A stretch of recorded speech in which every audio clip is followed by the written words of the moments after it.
We be live. Sorry about rescheduling. I'm here now. This was supposed to happen 2 days ago. I had some connection issues, but I'm here. I'm here. It's fine. It's fine. Don't worry. Don't worry. All is good. Oh wow. We're not live on Facebook though, because Facebook is so I'm just gonna remove us on Facebook apparently. You know what? I just don't care. I just leave it the way it is. But we're good. Music guy is here. How's the audio, music guy? Please let me know. I see we already have some questions both on Patreon and on the live chat, but that's great. So we have already things that we need to address. However, please keep adding to the questions in the live chat so we have more to deal with. Wow, we have some really good questions today. Everything good in the live chat? How's my audio? Everything good? Let me know. Okay, so he's saying audio is great. Thank you, thank you. All right, let's look at these. Let's look at what we have here. Let's look at what we have. We have Patreon questions. So guys, for people who don't know, we first do the Patreon questions, and the first question here is from Music Guy. This is a Patreon question. All right, so all right, let me actually, there we go. I'm just gonna do YouTube. All right, so here's the first question. Music Guy is saying, wait, I'm just gonna do without his name because it looks weird like that. If Susie does it better. All right, here. Now we have the question. This question is from Music Guy on Patreon. He's asking, with the video of Al-Qaeda leader Ayman al-Zawahiri surfacing on the 9/11 anniversary, will a resurgence of Al-Qaeda terror groups now be possible in Afghanistan? Well, yeah, but I don't think it's because of the video. So for people who don't know, Ayman al-Zawahiri, which some people say he's dead, some people say he's not dead. This video might suggest that he's not dead. So he was supposed to be dead, but some people say no, he's not dead. And now we have a new video of him right on the anniversary of 9/11 that just came out, and people were looking into clues into is this video before his death or recorded before his death, or is he alive? And this is a recent video, right? So they were looking for clues to see if he's actually alive. I actually don't know if he's alive or not. Okay, so do you guys think he's dead or alive? But it seemed like he was referring to a few things, if I'm correct, in the video that seemed like he's alive. I mean, he did mention victories of Taliban, for example, but I mean, Taliban has been having victories for a long time. What else did he mention that kind of suggested? But it wasn't like a clear cut. Like it wasn't so. He could have said some things that made it so obvious that he's alive, and he didn't. He did refer to certain things that I think were kind of recent. So even if he's dead, maybe he died after when we thought he died. I'm not sure. Okay. Either way, it is a good marketing tactic. Well, I have to be careful. YouTube, I'm talking about events that is happening. Okay, we are against these groups. Please don't strike us down. We're not promoting any of these, right? Oh my god. We're just analyzing what's happening in the news. All of these groups are horrible. Okay, YouTube, don't strike us down. God. Anyways, what was I saying? Yes, this is a great marketing tactic for them, obviously. I mean, I think they have been doing this on the anniversary of 9/11 previous years as well, with new videos of al-Zawahiri every 9/11 anniversary. So I think they did it. I don't know if it was every time, but I think they did it in 2019. So they did it again in 2020. I don't know if these are pre-recorded videos, but it seems like some people are suggesting, nope, he's alive, because he mentioned a few things that seem to be referring to things that happened after his death. Okay.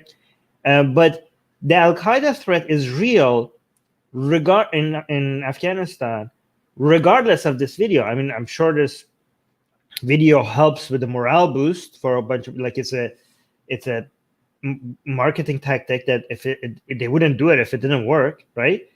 But the situation is a lot more, like,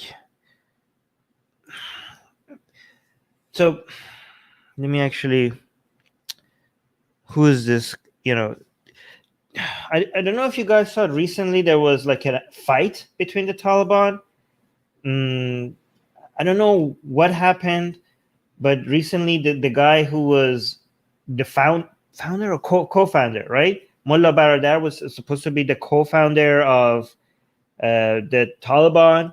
He seems to be, it's amazing because the co-founder of the Taliban, he's supposed to be a more moderate part of the current Taliban than the people who are in charge right now. Like there's some internal conflict. Okay, so if you guys don't know, Mullah Baradar, which was the co-founder of the Taliban, he's one of the people who was in Doha in Qatar, part of the negotiation team with the United States, right?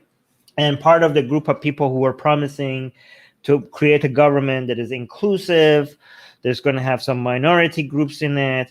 This guy was arrested by Pakistan, and the Trump administration requested Pakistan's government to let them go. Okay, I don't know if a lot of Trump supporters know this.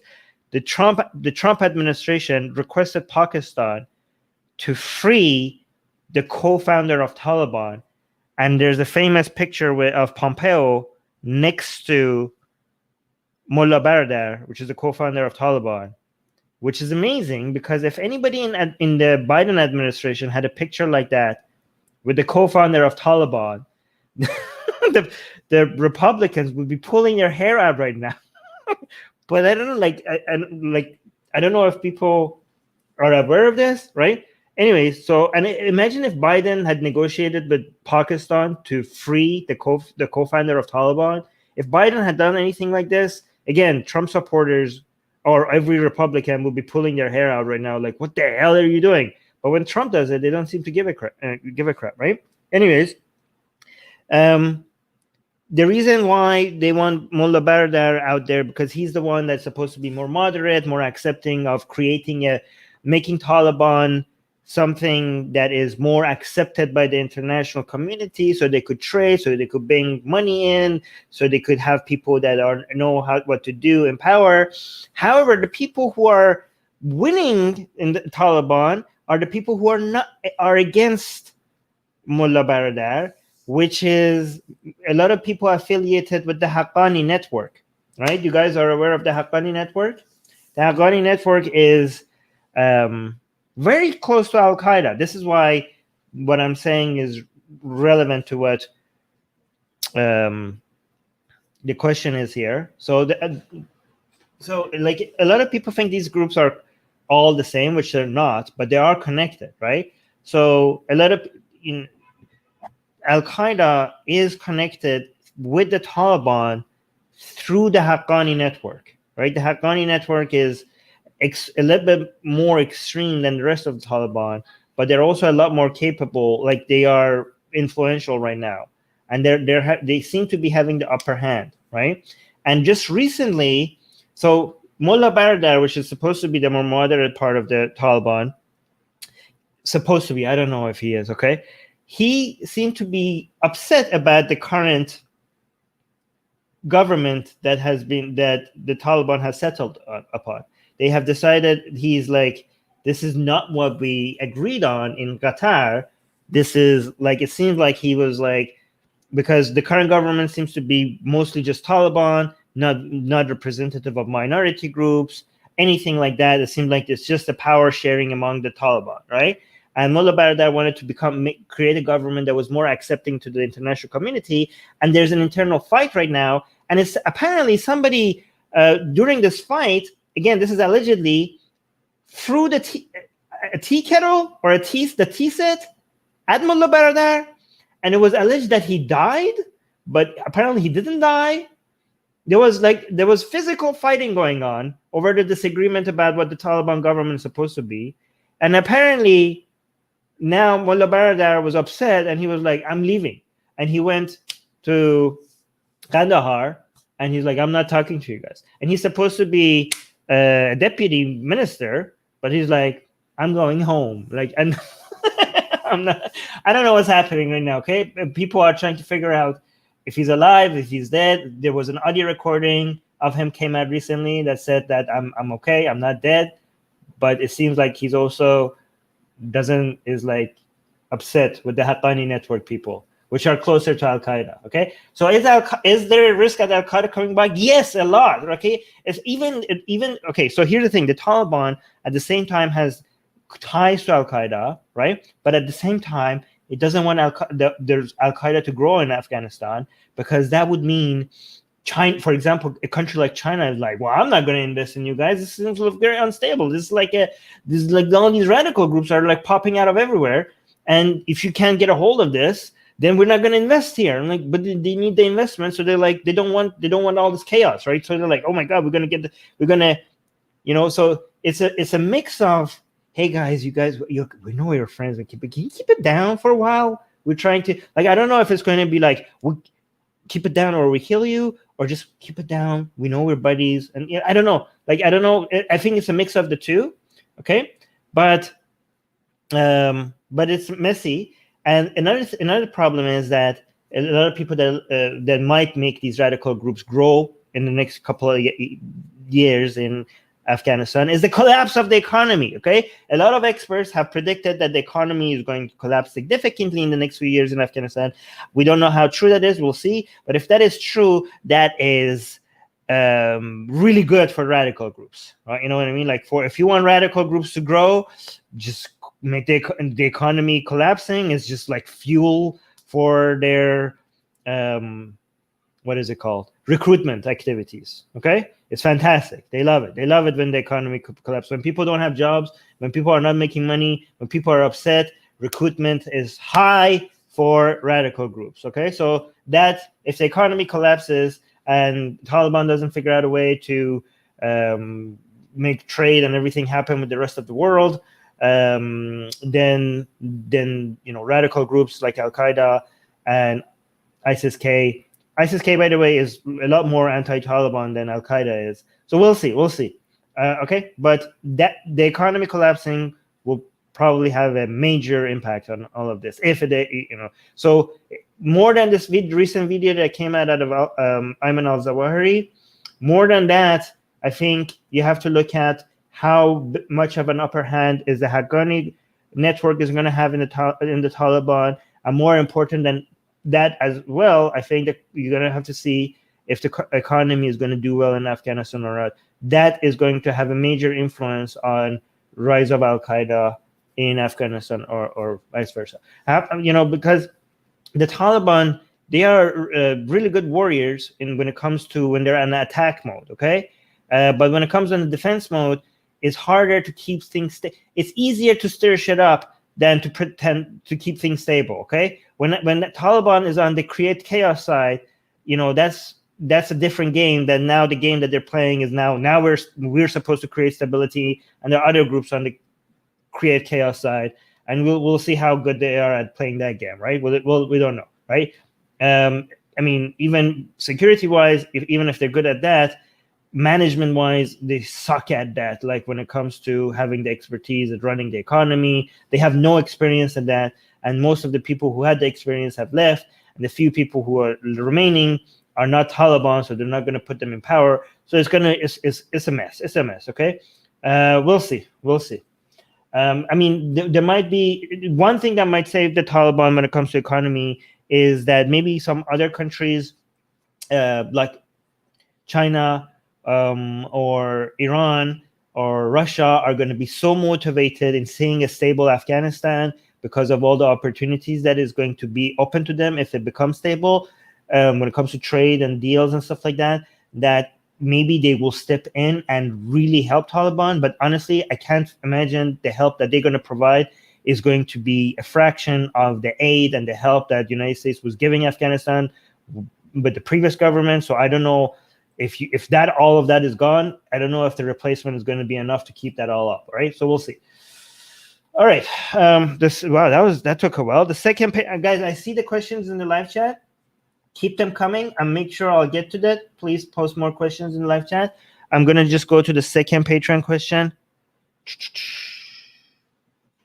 And then I'm going after the Patreon questions, I'm going to go to the questions in the live chat. Okay, but please make sure you keep them coming. Okay. So here, second question from on Patreon by Music Guy is: the U.S. is pulling out its missile defense system in Saudi Arabia. Is this the wrong signal to give out to the world, since pulling out of Afghanistan was very recent? Other countries will now try to offer their air defense systems like China or Russia. Is this a bad move? Okay.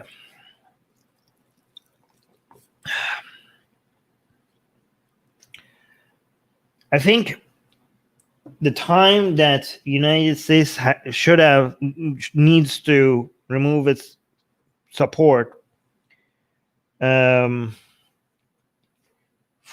Saudi Arabia should have been from the very beginning. Like this is very much overdue, right? I mean, I don't know if you want to compare this to the Afghanistan situation. I think if anything, removing your support from Saudi Arabia probably takes higher priority in my books, at least, than pulling out of Afghanistan, right? I mean, in Afghanistan, United States was there to avoid, to try, like, at least, okay, the messaging at least was that we're here to avoid human rights violation and people dying and blah blah blah, and freedom and blah, blah, women rights and stuff. Okay, in Saudi Arabia, United States is on the oppressor side. Okay, so if I know this is not that simple, but if you want to look at like, oh, we're here in Afghanistan to stop human rights violations, well, you're in Saudi Arabia to take part in human rights violations with the Saudi government. Okay, so the reason why it makes, if it makes any sense to pull out of Afghanistan, it makes 1,000 times more sense to stop supporting Saudi Arabia. Okay, it would be as if the United States was in Afghanistan. Okay, so United States helping Saudi Arabia would be a better analogy for Afghanistan would have been if United States was in Afghanistan to aid the Taliban. Okay, the Taliban are closer to the Saudi government than the government that the United States was supporting in Afghanistan, right? So United States is in Saudi Arabia to support a regime that has policies like the Taliban, right? So you're like, oh yeah, we need to be in Afghanistan because women's rights.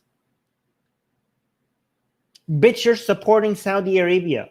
Saudi Arabia, like, with the worst women's rights. You don't even dare bring up the women's rights violation in Saudi Arabia. Not only you don't dare, you vote to put them at the head of Human Rights Council in the United Nations. So, like, the least you could do is like pressure them. You're the ally of Saudi Arabia. Has the United States government ever meaningfully pressured Saudi Arabia when it comes to their human rights violations? I mean, now apparently Biden is a little bit. I mean, this is nothing. I mean, if I wanted to criticize Biden for anything, I would be like, you need to support, you need more, you need to be harsher on Saudi Arabia. Not like, why are you like pulling support? Like, this is like very insignificant compared to what I would actually want.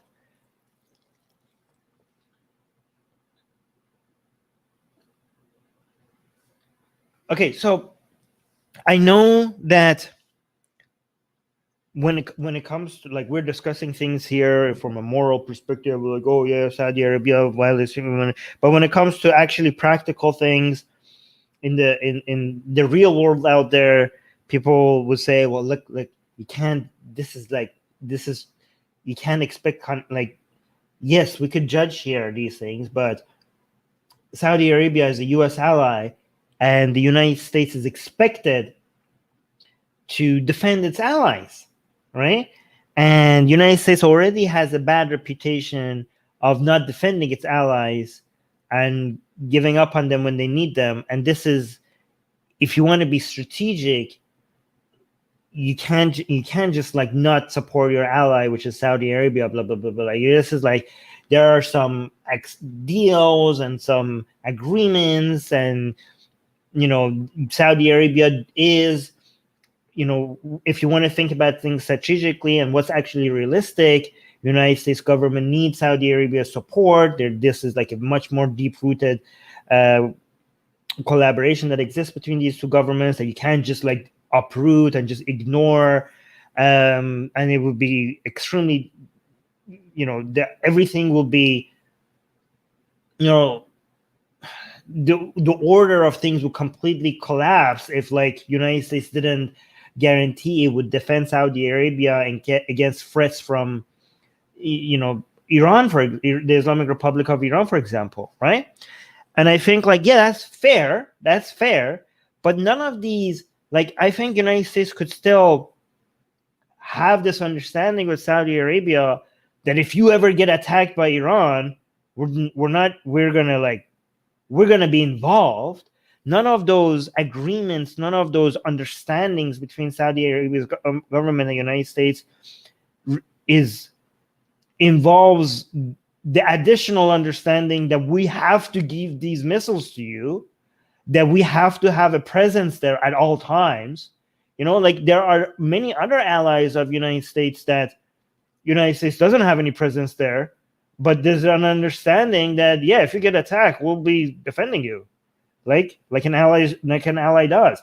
But I think like there needs to be at least some sort of an understanding that United States cannot pretend to be on the side of human rights when not only it's not acting against one of its main allies, when it's committing some of the greatest human rights violation in our life, like both in Saudi Arabia and more so in Yemen. What's happening in Yemen is the greatest human rights violation of our lifetime. And not only United States as an advocate for human rights around the world is not actively challenging that, it's actually aiding it. United States is participating in the greatest human rights violation of our lifetime. It's actively involved in it. The least you could do is like, stop. This is like different from pulling out of Afghanistan and with the knowledge that, yeah, this is going to be a crap show as soon as we leave. This is like different. This is the opposite. This is like, you are creating a mess. We're going to stop aiding you. Like, is that too much this is the opposite of what's happening in Afghanistan. It's the other way around. It's as if like you're part of the group that is causing the chaos. Okay, so what I'm saying is that I understand in the real world it doesn't work like that. When you have governments that are in your allies, you can't just completely abandon them. I mean, you can apparently, but you're going to have a bad reputation. It's going to have a lot of long-term effects on other countries seeing you as a trustworthy ally. I understand that, right?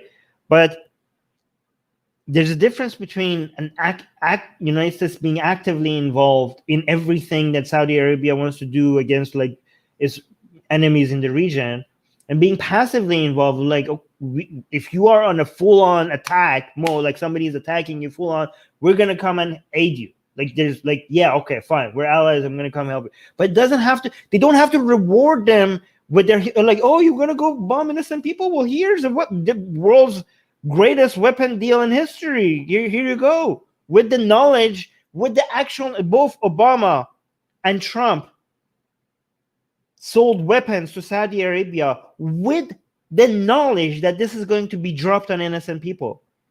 There is no excuse for that. And you could say like, well, why are they pulling out defense missiles then? Okay. Why are they pulling out defense missiles? First of all, a lot of people have they could have like, okay, because Biden promised to stop doing the attack, like providing them with stuff that they use for attack, but now they're pulling out the defense missiles as well, right? I mean, a lot of these defense missiles are useless against the type of attacks that is being done in Saudi Arabia, okay? And another thing you have to realize is, like, a lot of these defense deals are not even, they're not even the kind of equipment you need for what's happening.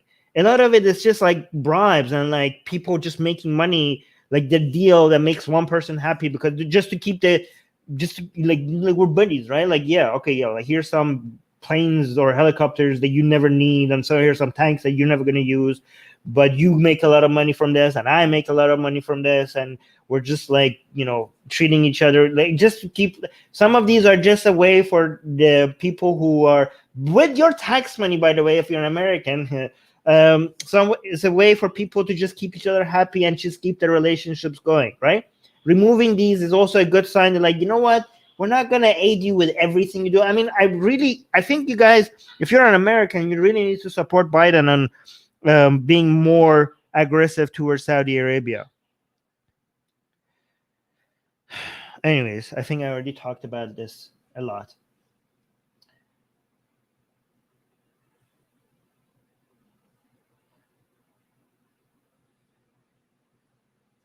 Soha is saying it has nothing to do with human rights. They only care about their own human rights.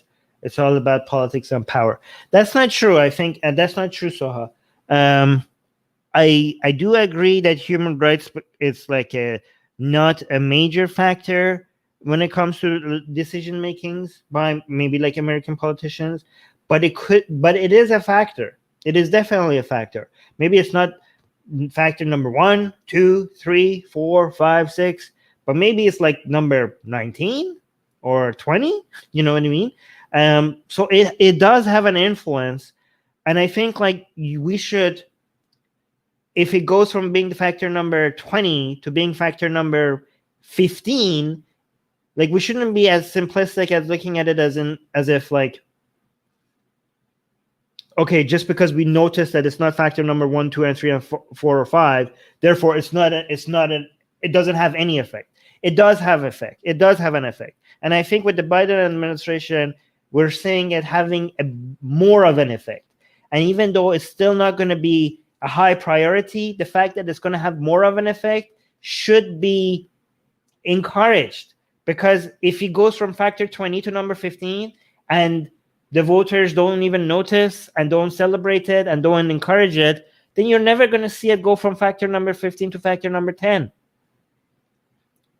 right? So yes, it's not as high of a priority as we would ever like it to be. But when we notice even a little bit of a shift in tone, like, I don't know, Biden's administration is making it seem like it's going to be a major human rights, is going to be a major priority in everything they do. And we don't believe that, right? We know that's not going to be the case, but we do notice some improvements, right? And I think that should be encouraged.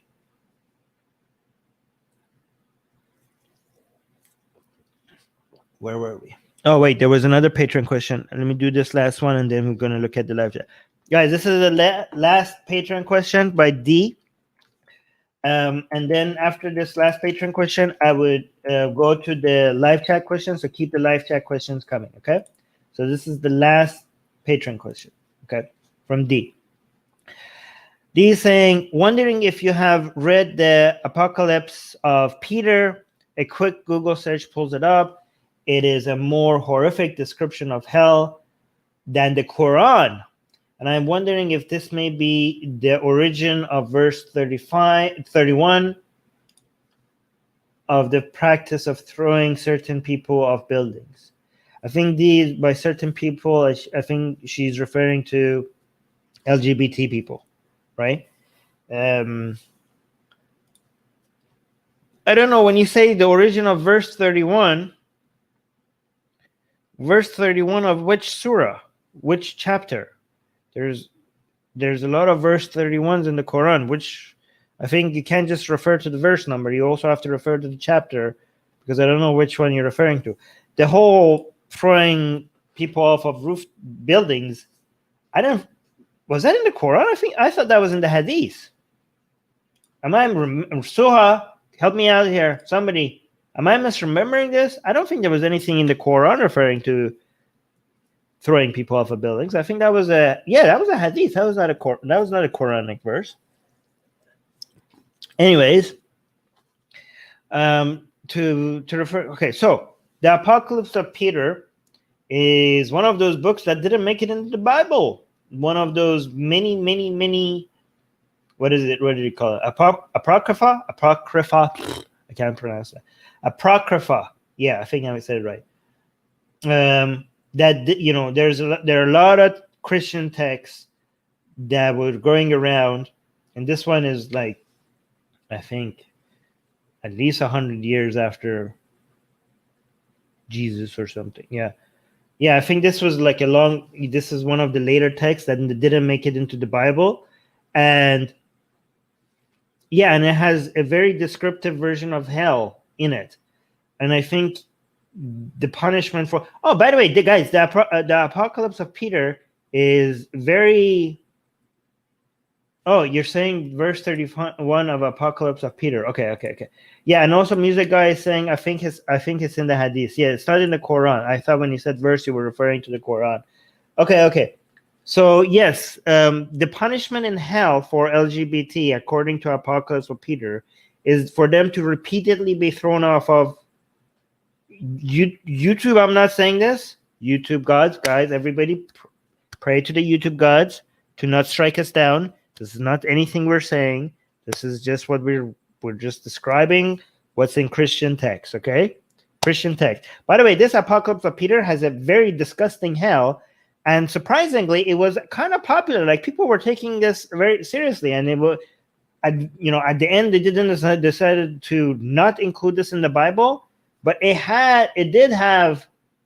was kind of popular, right? So, for example, I was going to say, this is a interesting text to refer to right now, because the Apocalypse of Peter, correct me if I'm wrong, has specific punishment in hell for women who commit abortion, right?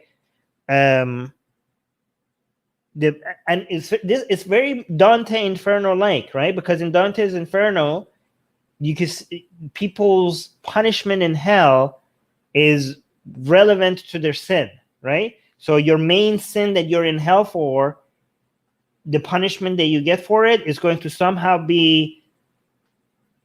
resemble the sin that you committed, right? That's Dante's Inferno. And Apocalypse of Peter was also similarly, like, everyone's like, if you're an adulterer, this is what's going to happen to you. If you're LGBT, apparently they're going to take you off of high places and repeatedly throw you, and then they're going to bring you back up and they're going to throw you, which is very much like the Islamic hadith that Dee is referring to. So this is why she expects maybe that they're copying from each other, which I will respond to.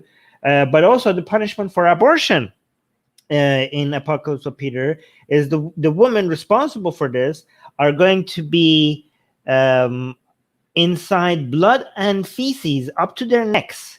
So in blood and shit, okay? And they're going to be stuck like that in blood and shit. And they're going to have the fetuses that they aborted, they're going to come and they're going to shoot fire at their heads into their eyes. Okay? The babies, their entire body of the baby will shoot fire out. They're going to be like, and you're like, you're in blood and feces, and you're like this, and you're going to see the fetuses flying around and going to, and they're going to shoot fire into your eyes. Okay, this is Christian text. This is in the Apocalypse of Peter, and this was considered like this. This could have been in the Bible if it was canonized. If it became Orthodox, it could have become canonized, and it could have been flying fetuses shooting fire from their body into your eyes because you aborted them while you're dug neck deep into shit and blood. Yes. Wait. What? Okay. So what's the question though? So yes. Okay. So I don't think that unless you've seen a scholar say that the hadith in Islam, when it comes to throwing people off of buildings, comes from this text, I don't think the similarities is enough for us to come up with conclusions like this, right?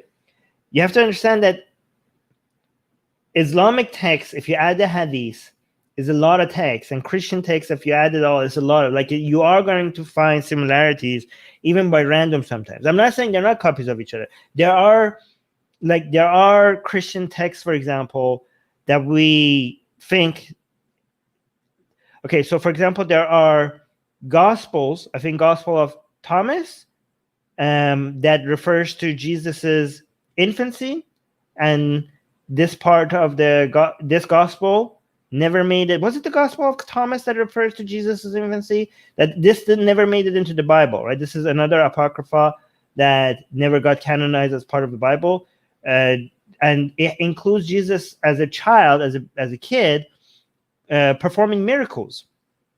Performing some very horrific miracles, including killing other children who offended him, by the way, if you didn't know. But one of those miracles include raising clay birds that he made to life. So he would make like birds out of clay, and he would make them fly and would like become real, like Pinocchio or something, right? And this miracle, even though it didn't make it into the Bible, this miracle made it into the Quran, if I remember correctly. The Quran has the miracle of Jesus making birds fly, from clay birds fly. Am I right, music guy, about this? I think this is in the Quran, yes. And I think it's assumed that these stories of Jesus committing these miracles have the same origins. I don't know if it was copied from this specific gospel, or if they have the same origin, but they are related, okay? But the reason why we know they're related is not just because they're similar, is because we are told that they're similar, that they are related by scholars, right? Like, I don't think we are in a position to decide whether these are copies from each other or not, okay? Because the people who analyze texts like this and decide whether or not, when you actually read the analysis behind the biblical scholars or scholars of text from late antiquity and stuff like that, when you actually read their work, you get so impressed with how much thought and work and background knowledge and expertise that goes into deciding what comes from where, and the evidence that they have to find for these things, right? Like, the level of expertise that you need to come up with answers like this is so much. Like, you could be even if you're a historian that analyzes evidence like this, if you are expert at text from a different era or a different location, you wouldn't even see yourself fit to be able to have an answer to this. Like, even if you're a historian, even if your job is to come up with answers for this, but for a different location or a different era, then you're not the authority for us to like ask. And even if you are, you might have contradict a different other scholar that might disagree with you, and then you see the fight that they're having with each other, and the level of the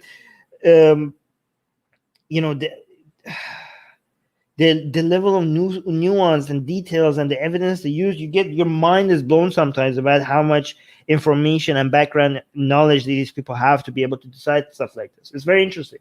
But I think, like, for us to be able, so I think, like, we don't know, right?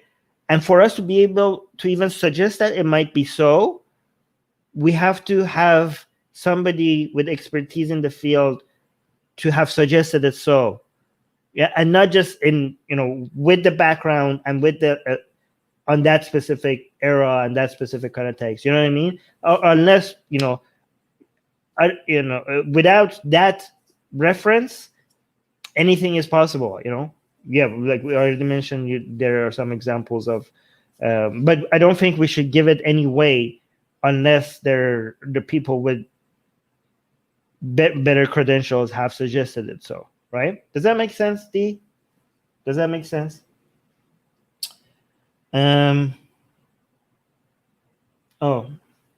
Music guy saying yes, it's in the Quran. Yeah, so the miracle of Jesus bringing birds to life is in the Quran, and it's also in Christian texts that didn't make it into the Bible, which predates the Quran, which makes it, anyways. But anyways, that's something else that I wouldn't just say it because I think so. I would say it because other people with much more better credentials than me have said so. And I'm not saying that you should just believe it 100% because they said so, because sometimes they contradict each other. But I give it a lot more weight rather than just seeing similarities. Because, guys, if you see similarities and just come up with conclusions just because you're seeing similarities, that's what conspiracy theories do. You know what I mean? Like, you could get into, like, if you notice patterns there and be like, try to come up with your own conclusions, but without the background knowledge and the details on that specific field. If you're not careful, you're gonna get in. That's exactly how people who come up with like the Q people and the 9/11 truthers and the vaccine deniers. That's exactly how their minds operate. I'm not saying, D, by the way, that you're doing that, but I'm just saying be careful just because you see patterns not to come up with conclusions. I'm not saying that this is not related. I'm just saying that we're not in a place to decide that, right? D saying same punishment for same people is just curious.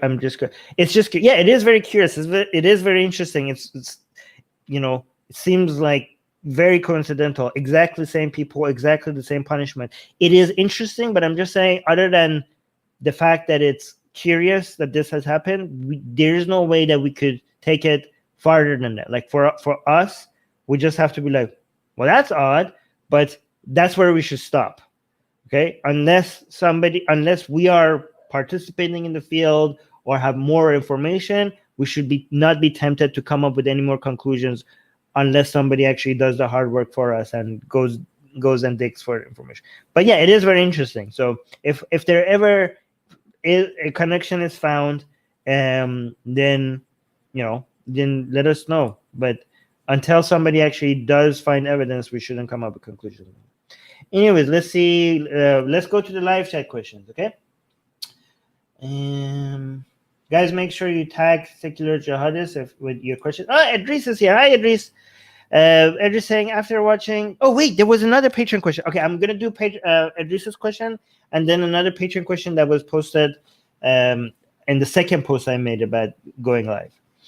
Idris saying, after watching Myth Vision, I've pondered the question of Paul being as fictional as Muhammad and serving as an after-the-fact justification for doctrine. Your thoughts on this?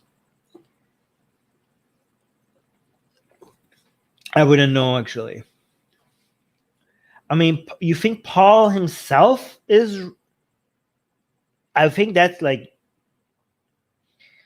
No, I don't... I mean, I haven't seen anybody... serious suggesting that Paul himself is fictional. No, I don't think so. I might be wrong, but who are these people? Like Myth Vision? Are these? I mean, most non-religious biblical scholars accept that Jesus' story itself is based on someone's real. And now you're saying not only... So for you to think Paul is fictional, like you're saying both Jesus and Paul are fictional? I mean, are you saying Paul's story is fictional? I mean, it's very possible that Paul's story was changed or manipulated, but to say Paul himself was fictional, I think that's a extraordinary... I might be wrong about this, but that seems like an extraordinary claim, given that Jesus himself is mostly understood by most non-religious scholars to be a real character. And not his stories, not what he said. They don't think it's real. But the fact that he existed is something that people understand as real. I think like some people in this Myth Vision or Mythicon, or I don't know what it is, some people have taken their skepticism to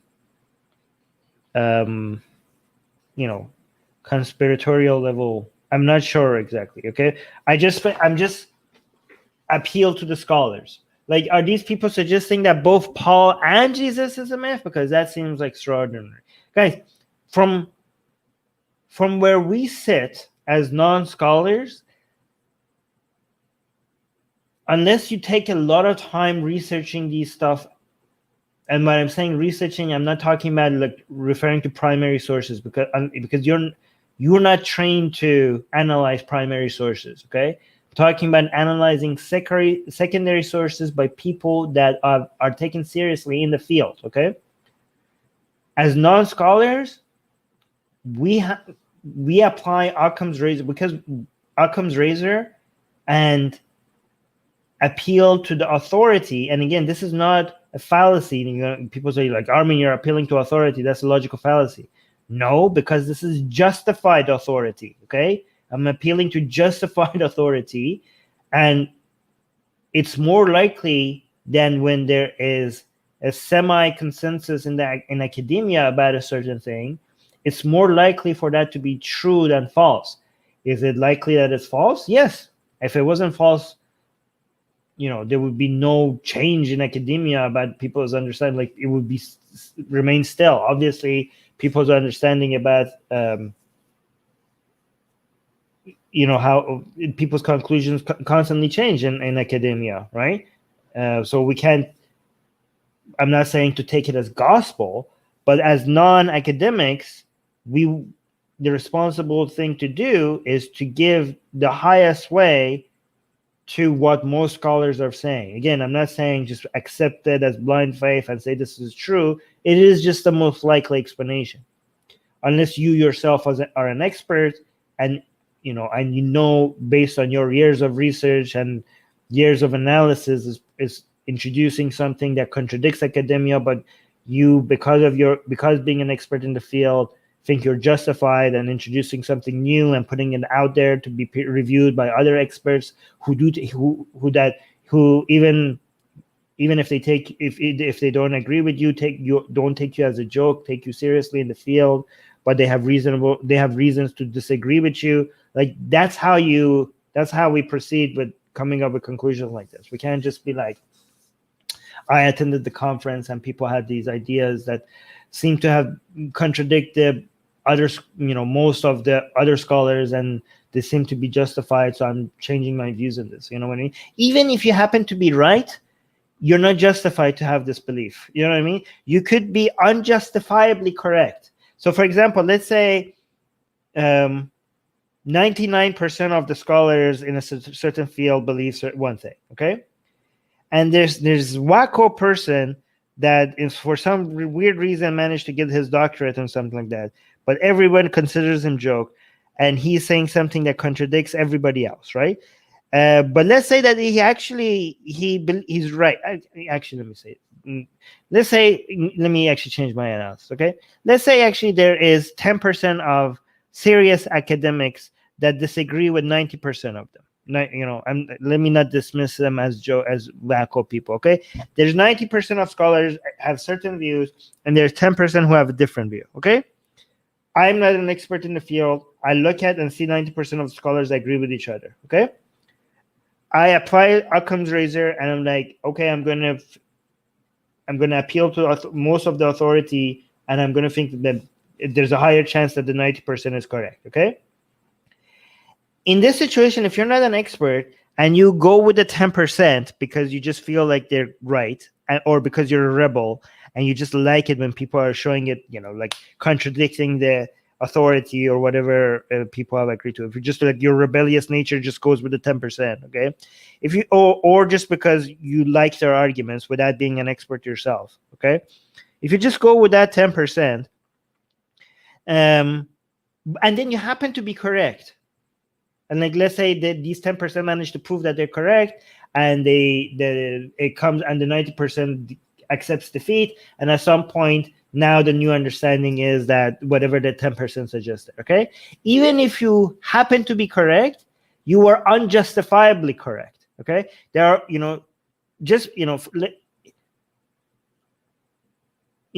let me give you an example of, let's say like you live in a world, like go back in time and there's no knowledge, there's no information that suggests that the planet is round or semi-sphere shape, okay? But you just come and suggest that the earth is round and not flat. And the reason is, your reasoning is that the earth is round.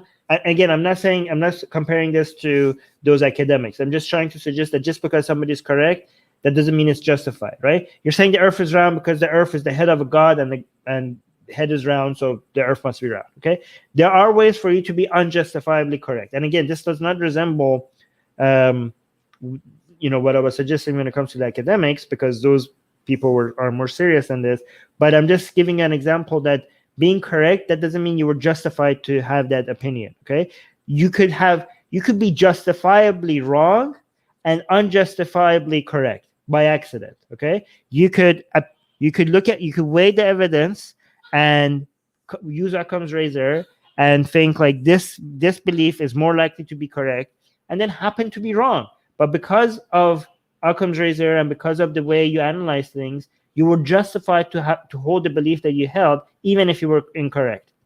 And you could sometimes accidentally be correct, but unjustifiably so, because you just went with your feelings or whatever like that. And if you go with your feelings or other ways of coming up with conclusions that are not justifiable, you happen to sometimes get it right? Anyways, let me see if Idris added any opinions on this after I responded to all of this. Okay, no, he didn't. Anyways, let's go to the Patreon question that I forgot to highlight because it was posted on the second post about this stream. This one is from James.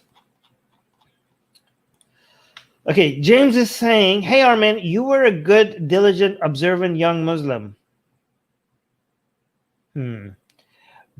Depends on what you mean good, diligent, and observant, because it depends on how you define Islam and who's the judge. Okay, but let me just go with it. "Hey Armin, you were a good, diligent, observant young Muslim. Can you find me one insightful or enlightening or caring sentence in the Quran and or the Hadith that doesn't have the word orphan in it?" That's okay. This is very funny because James knows, James or Jim, because his name is James, but he's signed as Jim. So I'm going to say Jim. Jim knows that I would always refer to, like, if I had to find an example of a good teaching in the Quran, I often refer to the fact that the Quran teaches you that you need to take care of orphans, right? That can't be wrong. But now he's like asking me for another, I guess, like if you another example in the Quran beyond just caring for the orphans, that might be considered a good teaching. I guess if you just search for verses about poor people, right? I mean, I don't know. Being mindful of, being caring for poor people, I guess you could find verses like that. Like you could just search for verses in the Quran about the poor. The Quran says, "And whatever you spend, he will replace it." Nope, not that one. I'm sure you could find something about, taking care of the needy and stuff like that. Anybody has any examples? I know there was something like that. "Surely all believers are brothers, who make a peace between brothers and fear Allah, and the mercy be upon you." And help one. Okay, so here's I have.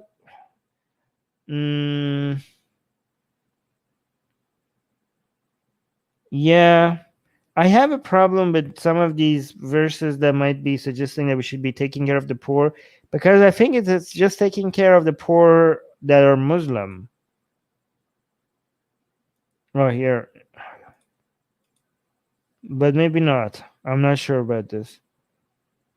The believer men and women are protectors of another. They enjoin what is just and forbid what is evil. They observe regular prayers, practice regular charity. Okay, so it's saying Muslims regular. Okay, there we go. Fine one. Saying do charity. I don't know if the Arabic version of this would be referring to zakat, because I have some issues with zakat in Islam, because zakat is charity, but the way charity is done in Islam is problematic. But I'm just going to be like, because I'm not going to be nitpicky today, because the question is like, I, you know, is there anything good beyond helping orphans in Islam?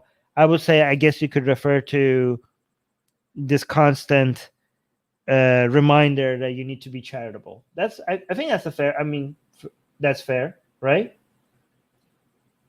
Oh, hey, wait, whoa, Suze is here. Suze wants to join in. Hold on, hold on. I need to get my headset. Hey, Suze is here. This just got so much better.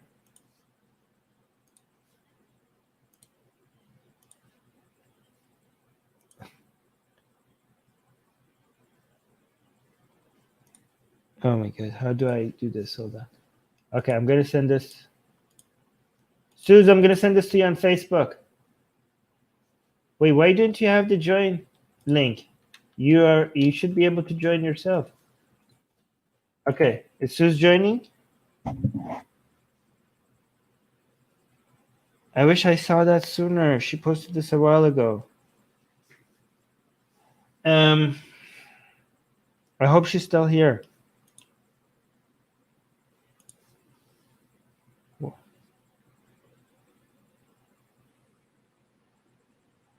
Okay, we'll see if she joins.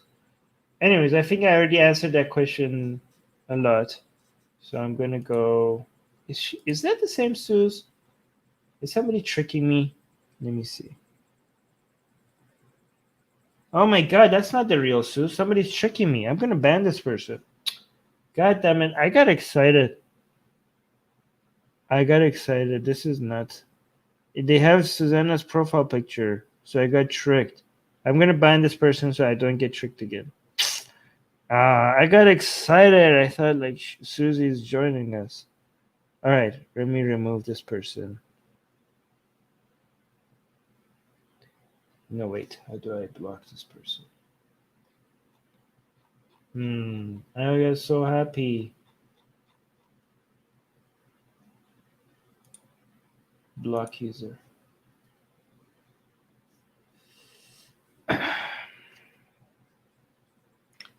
Yeah. Okay. Well, let's show Suze how excited I got when I thought she was here. Guys, who? Yeah. Okay. Okay. You guys were telling me it's a fake. Okay. Fine. I should have listened to you guys. No, it's a trick. We all got excited. Yeah.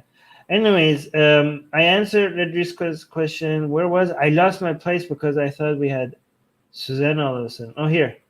No, that's not the place.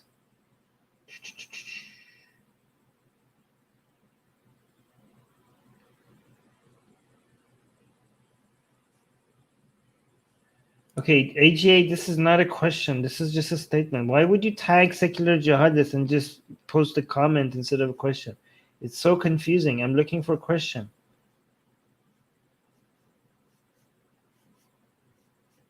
Please, guys, we need question. We don't need comments here. There we go. If you're commenting because there are questions here, if you're commenting, don't tag Secular Jihadists. So I don't, because I use the Secular Jihadist tag as a way to find questions, and it's just like very unhelpful because now I have to go through that as well. Okay. Chuck is saying, no, it's okay, AJ is saying, did the US or Britain do something wrong that led to Islamic Revolution in Iran? Yeah, of course. They are responsible for okay, so both before Carter, like this is like such a big topic, right? So first of all, they helped dismantle Mossadegh's government, which was a lot more democratic than the Shah. So they participated. The United States, the CIA participated in helping, with a coup. You could go read all about that, right? So that was the closest thing at that time, Iran was coming to having, I don't know, a representative government. But the thing is that Mossadegh represent the monarch, and the CIA.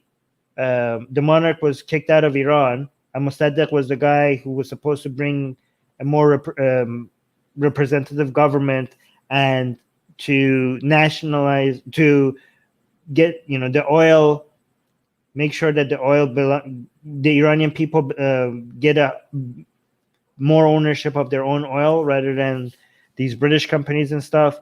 But the reason why the CIA was very sensitive about Mossadegh is because he seemed to be, they thought that he's closer to the communists, and they wouldn't have that, so they came and toppled him.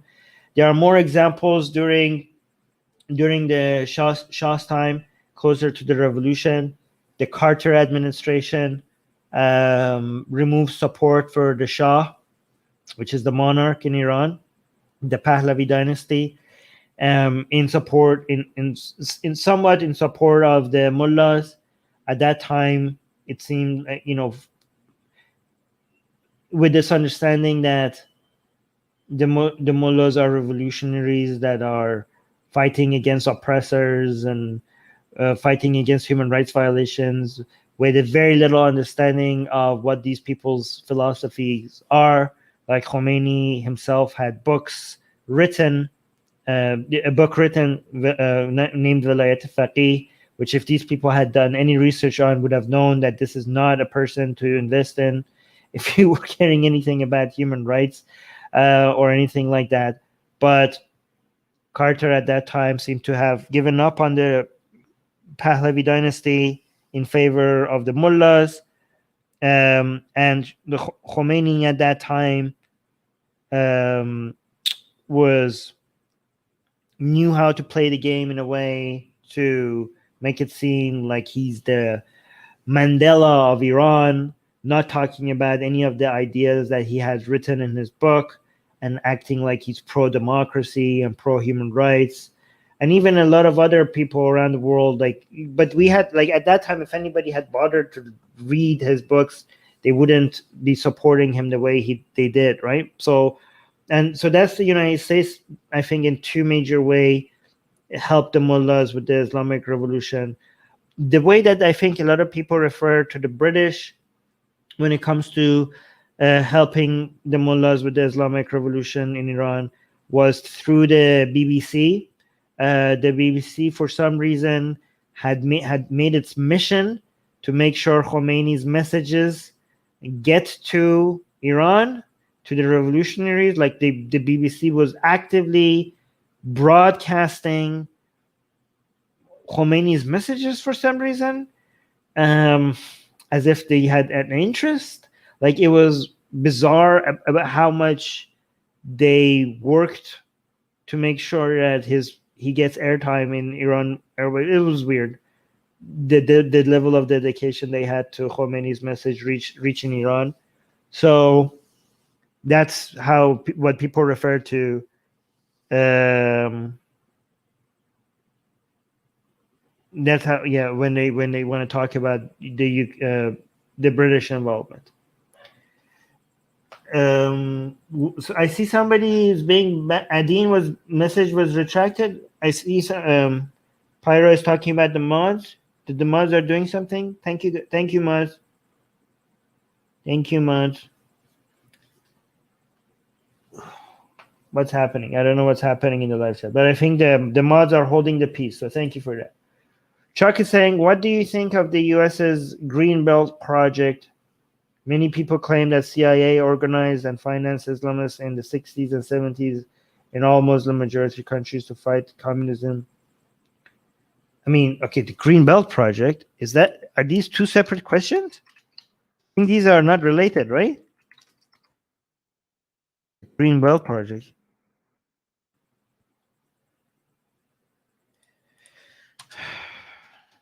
I don't know what the Green Belt project is, but that regarding the second part, that is true. Like, many claim like that we have evidence. I don't know which government, U.S. institutions were involved. I think the USA was involved, but yes, any anti-communist I mean, the 60s, the 70s, and the 80s, Islamist groups were being funded. I mean, this is how the Taliban was born. So, I mean, I think we all know this. This is not something that is hidden or debated, or anybody is skeptical about. We know it did. Like at those times, if you are anti-communist, it doesn't matter who you are. The United States will support you. It doesn't matter if you're Islamist. It doesn't matter if you're the devil itself. It doesn't matter if you're anti-commie. United States were like, here's some cash, here's some money, here's some guns, here's everything you want. So there's that. I mean, not 1980s. By the time after the 1979 Islamic Revolution, I think like that's not unanimously, that's not all. Yeah, I think 60s and 70s. Yeah, never mind, not the 80s. But yeah, this is like, I don't know if is it referred to as the Green Project? I don't know if that's the name for it, but the second question is like, this is not just a claim. This is like well documented.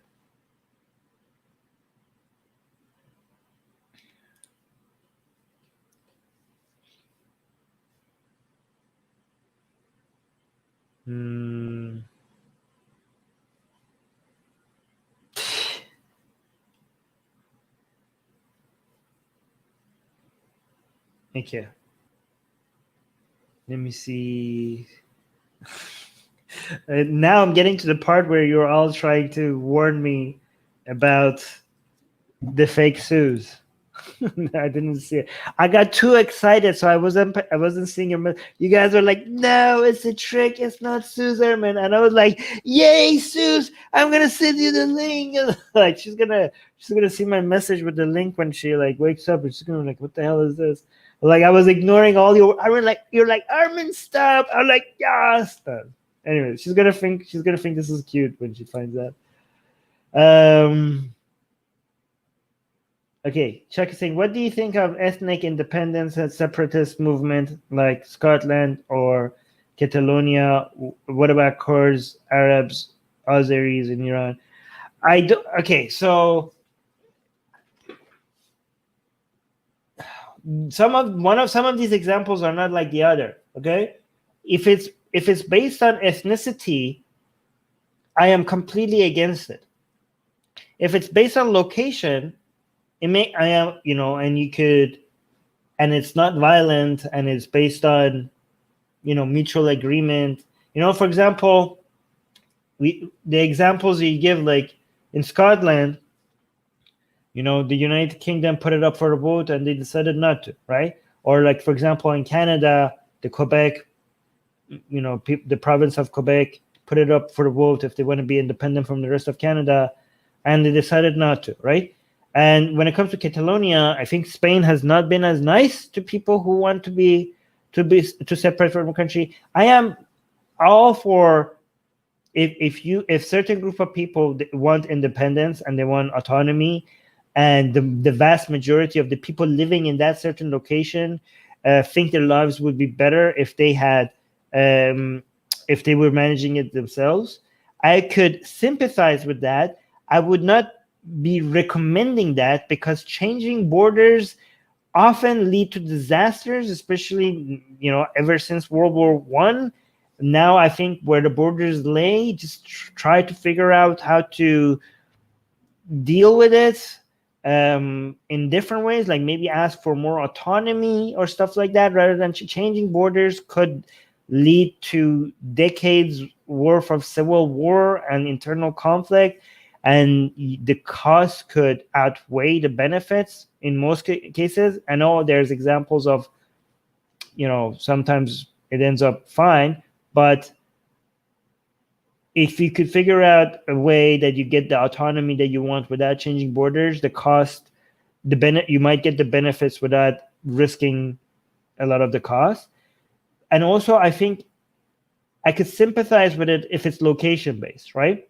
Like some of these other examples, when you're talking about the Kurds, the Arabs, the Azeris, these are not location-based. This is race-based. So you're talking about ethnostates, okay? I can't endorse ethnostates. I understand why it makes sense. Okay, so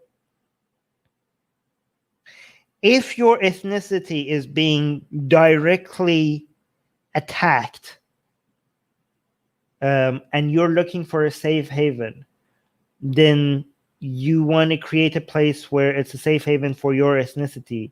I think that made sense, between, after World War I and World War II, when countries were being carved. At that time, it made sense to do something like that. Now, I think the cost is just years of civil war and conflict if you want to change borders right now, right? And now I think like a lot of these people who are suggesting, when they are suggesting ethno-states, they're suggesting ethno-states in places where other people live, and they are trying to create areas for their own ethnicity based on people's ethnicities, not based on everybody who lives in this location.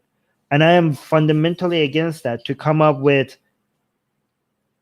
I understand that your ethnicity is being oppressed and you want your own land to make your own decision, but any form of any country or any society that is deciding that we need protection and rights based on our ethnicity is a recipe for you to oppress people because you've been oppressed, right? Like, you are deciding who has the right to live here and who has the right to be part of this country and who's going to be a citizen and who will not enjoy the benefits of the citizenship that we're going to provide here, based on what? Based on people's blood? That is a recipe that you are finding ways. This is going to be a way for you to turn into an oppressor. You're going to, like, let's say you create a Kurdistan and you want to create a country for the Kurds. All right. What happens to the Arabs who live in that area? What happens to the Persians who live in that area? Right. If they live there and they're going to be enjoying the same rights and become equal citizens, then this is not based on ethnicity. Then it's based on location. Right. So but it seems like the motivation, like if you actually go and see what these people are saying, no, it's not based on location. It's based on creating place for the Kurds or for the Arabs or for the Azeris. And I think that's going to lead into a lot more problems, right? And I think that instead of creating ethno-states, you could see the solution in Iraqi Kurdistan, at least. I think it's a good in-between. If it succeeds, that should be the roadmap. Like, this area has more autonomy. Like, you don't, like, if you could create, the Kurdistan in Iraq has not separated from Iraq. They're right, because they have been going through years of oppression. That area of Iraq now gets to decide the policies for that area somewhat independently from the rest of Iraq. And if whoever lives there is enjoying it, there's no second-tier citizenship. Like, if you go to Iraqi Kurdistan as an Iraqi who's not a Kurd, I don't think like there's any laws that makes you not benefit from whatever that part of Iraq is. Is there? Like, if you are an Arab Iraqi and go to the Kurdistan part of Iraq, do you enjoy the same benefits and live there? Let's say you don't go there, you just live there. You have always lived there. Do the Arabs who are living in the Kurdistan of Iraq, do they have the same rights and benefits as everyone else? Somebody let me know.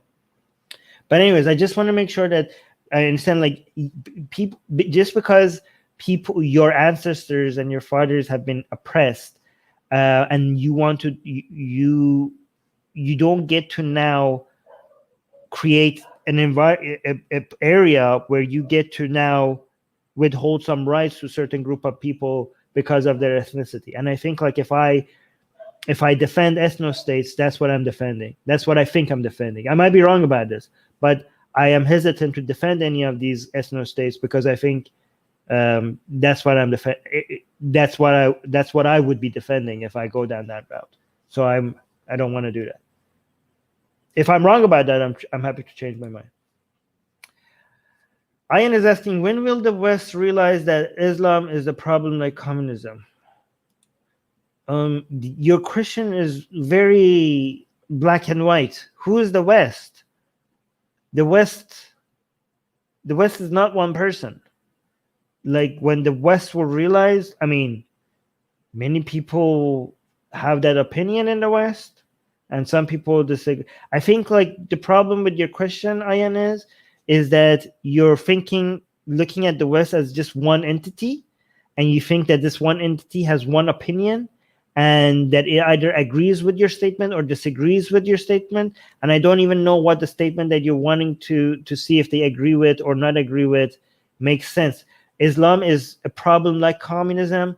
Well, Islam is a problem, has some similarities to communism, and Islam is a problem in many ways different from communism. So that second part of your question also, I'm not sure what you're referring to. You know what I mean? Like, in what ways Islam is like communism? Because there's similarities and difference. I might disagree. Forget the West. I might disagree with you if you tell me what you mean Islam is like the West, right? So you're clarifying question. You're saying USA and its allies. Again, so you're talking about millions of people with differing opinions. So these millions of people with differing opinions are not all going to agree or disagree with you unanimously. They're going to have contradictory opinions. And again, it depends on what your opinion is.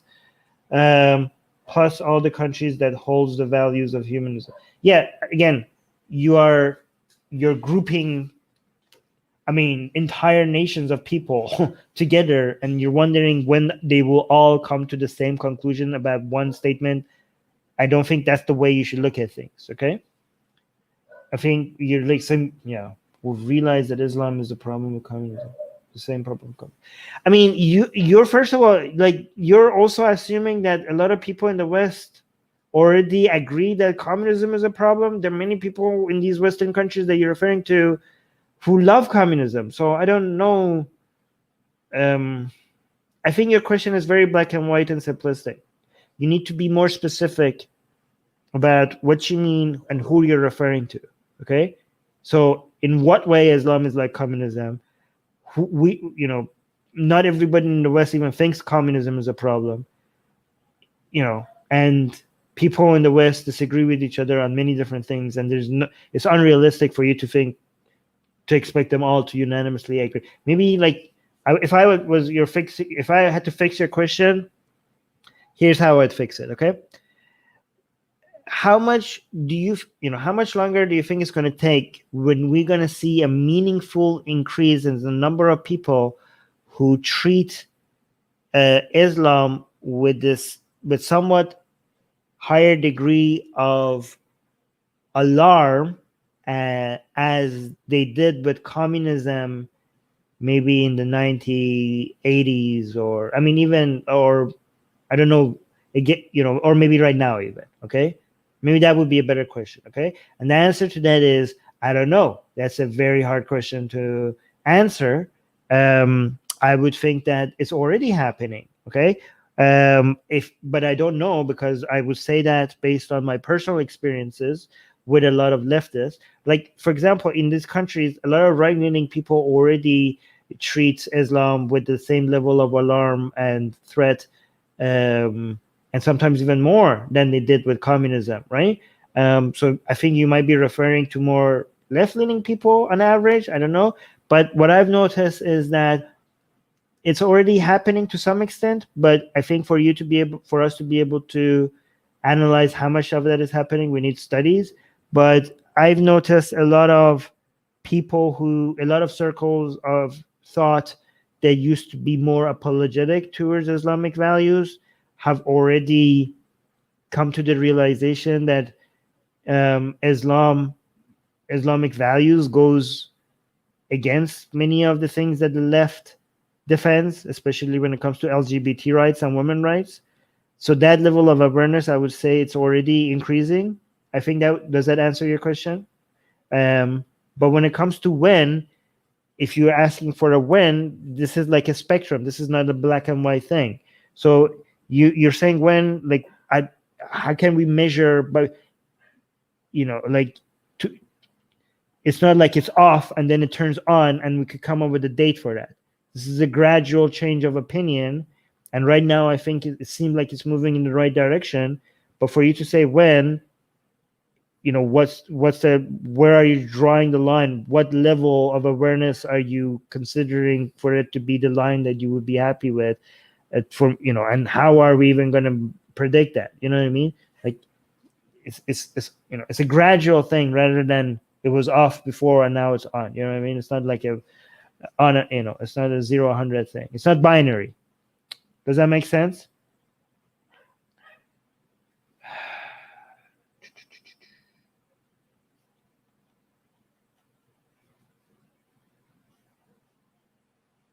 Let me see.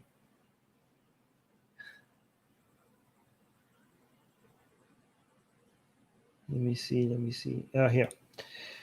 Why are you against ethnic group? Why your YouTube channel is not a modern type of ethnic group, is not the naturally created community? Guys, can somebody explain this question to me? Why? Okay, USF is asking, why are you against? Okay, I'm going to read it. I'm going to try to correct the grammar of it while I'm reading.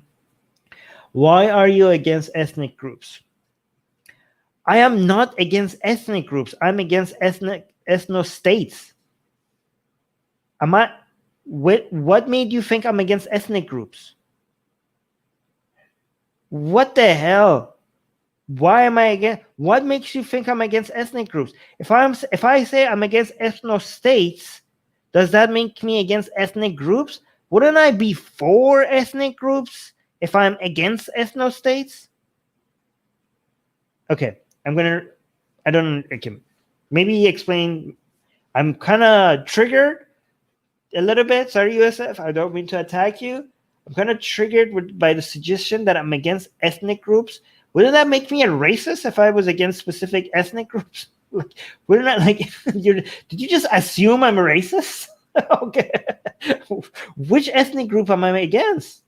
Please help me figure out what makes you think I'm against ethnic groups. Okay, and they say why your YouTube channel is not a modern type of ethnics. I'm trying to understand the second part. Why your YouTube channel is not a modern type of ethnic. I'm sorry, I don't understand it. If anybody understands the second part of the question, please let me know. I'm trying to understand it. I'm going to go with the third one. Ethnic group is not the naturally created community. I think you're using what I was objecting against, which was ethno-states. I think you're using ethnic group and ethno-states interchangeably, and I think that's what is the source of the confusion.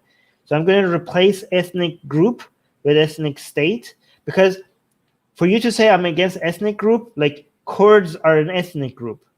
Okay? So if you say I'm against ethnic groups, you're saying I'm anti-Kurd, which I'm not. But if I'm against ethno-states, if I'm saying I'm against building a state based on people's ethnicity, I think that's wrong. And I think that leads into more problems than solutions, right? Me being against that concept of an ethno-state doesn't mean that I'm against Kurdish people as a group of people, okay? I think your third question is suggesting that ethno-states are naturally created community.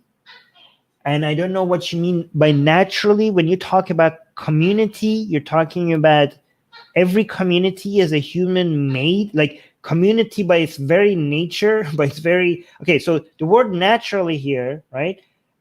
I'm assuming that you're using the word naturally as opposed to artificially, not as opposed to supernaturally, right? So naturally created community, by the definition of naturally, it cannot be natural if it's a community, because communities are man-made. How could it be naturally created when it's created by humans? And if it's created by humans, it would be artificial by definition.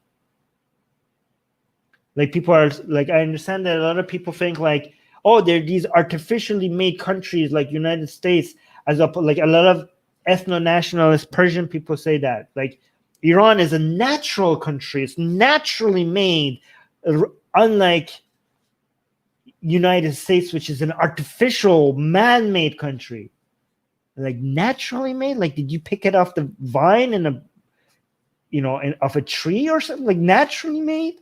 Like, how is it? Did it grow out of the ground? Like, it's a country. It's like it's made out of human who decided that this is where our government is. All artificial. Just because it's older, that doesn't make it natural. It's all artificial. It's a country. It's man-made. It's by definition. It's a community. How could it be natural? I think you're saying, okay, I'm going to try to change your question for it to be more like, I'm going to try to steelman it, right? So I think some people suggest that ethnic communities or societies that are based on ethnicity, I think people who advocate for ethnostates suggest that the human nature will lead to building that kind of a community more than mixed communities, right? Like, because our nature makes us more efficient and functional in a community of people who have the same ethnicities, that is like, that kind of a society or community is more in line with human nature. I think maybe if I wanted to steelman with your suggestion, that's what you're saying. Is that a fair steelman of what you're saying, Yosef? Let me know in the live chat. I'm gonna look if I have represented what you think accurately by saying that, okay? But because that's what I hear from a lot of people who advocate for ethnostates say. If that is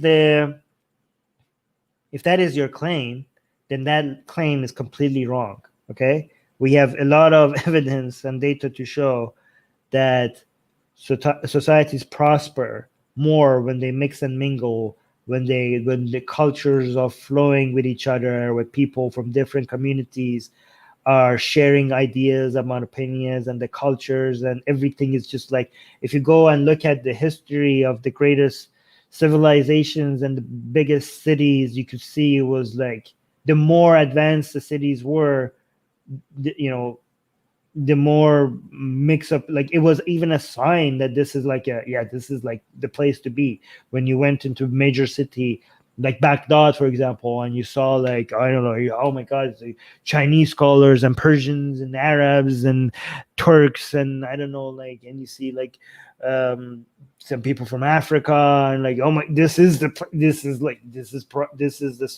must be the center of progress right now in the world. The more of that you saw, right? So there is nothing that shows, there's no evidence, there's no data, there's no study that shows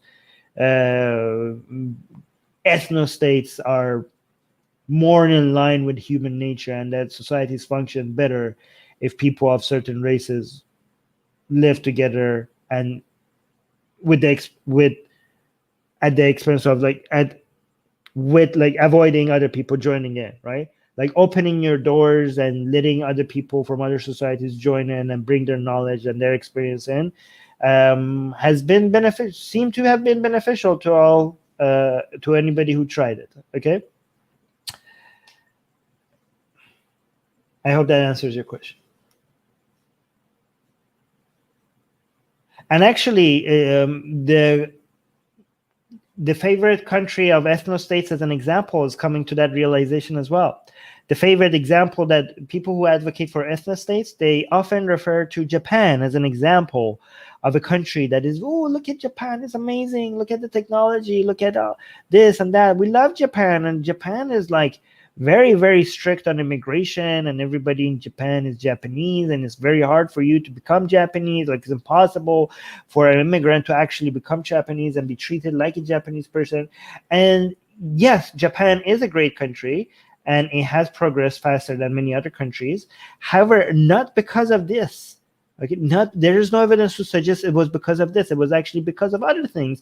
And they are admitting that this attitude, Japan being some of an ethnostate and being like unfriendly towards immigrants and making it very difficult for people from other ethnicities to come and be Japanese in Japan, has cost them dramatically. And they are trying to find ways to be more immigrant friendly and let other people. And it's very difficult for them to do that because there's a resistance that Japanese people have towards that. But this has cost them. Like, as great as Japan is, it probably would have been better if it was not like this semi-ethno state that these right-leaning people seem to like. Like, just because it's good, that doesn't mean it wouldn't have been better. They're suffering a lot from that kind of attitude, especially now, because they're losing. They don't have a young population, and this anti-immigration policies that they're having is costing them significantly. If they don't change policy, they're not going to have a young immigration population to replace, to come and fill in the gap that they're facing right now.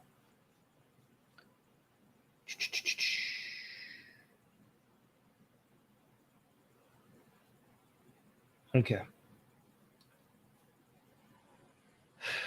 Did I miss any questions?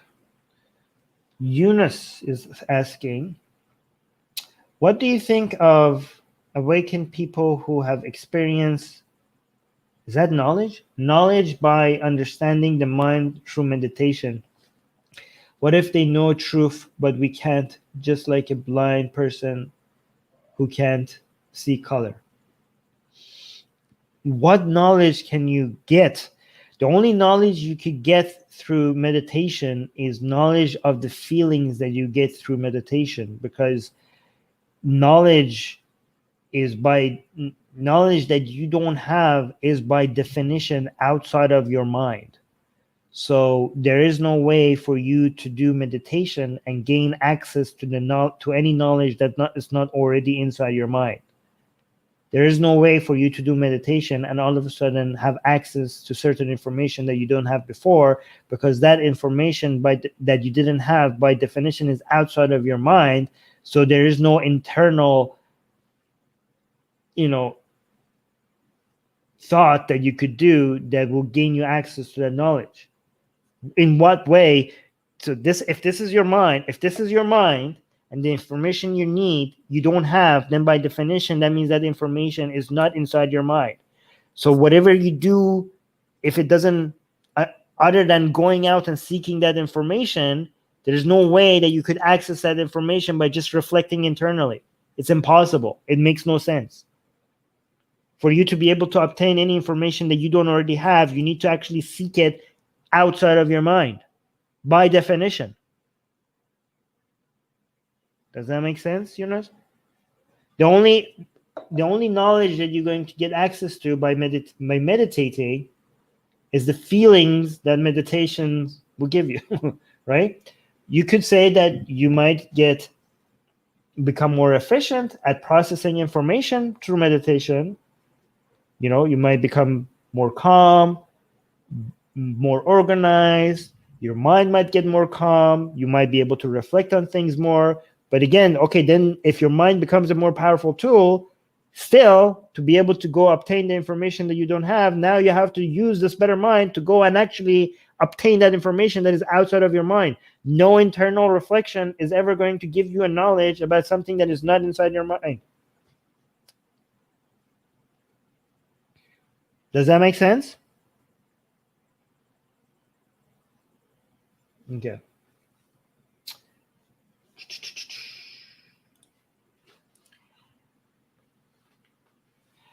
Chuck is saying everything in Iraqi Kurdistan is done in Kurdish, like education, etc. It's not very practical for any non-Kurdish speaker to live there. Yeah, that's not good. I think Kurdistan. I don't support that. I think Kurdistan needs to be more accommodating to its Arab population. You don't want to fight. Like, for example, the Kurdish people in Iraq. Actually, I don't know. I have to think about that. Yeah, scratch that. I don't know I don't know what the best solution to this is. I just hope that there is no anti-Arab discrimination in the Kurdistan part of Iraq. I'm not suggesting that this is a form of discrimination. I don't know. I have to think about that. Yeah, that's what exactly what I was thinking about. Because, like, for example, Canada's solution. So Chuck is saying, what do you think of multilingual states? What about Kurdish, Arab, Turkish being languages of education and state services in Iran? Will it lead to more separation of or unification? See, this is the language thing is the more when it comes to the rights of these minorities, it always goes down to a battle of languages, right? So, for example, if you look at Canada, the solution that they had when Quebec decided to stay as part of Canada, I think it was 1983 when they decided this, is that they made all of Canada bilingual. So the official languages of Canada became both English and French, right? So, see, for example, if you look at Iran, Iran has the Kurdistan part, right? But if you make it so that the Kurdistan part of Iran learns Kurdish, learns everything in school in Kurdish, okay? And that means, like, it's not that they're learning Kurdish on the side, okay? It's not like they have their every class and they have a Kurdish side. Obviously, it's their right to be able to learn Kurdish, right?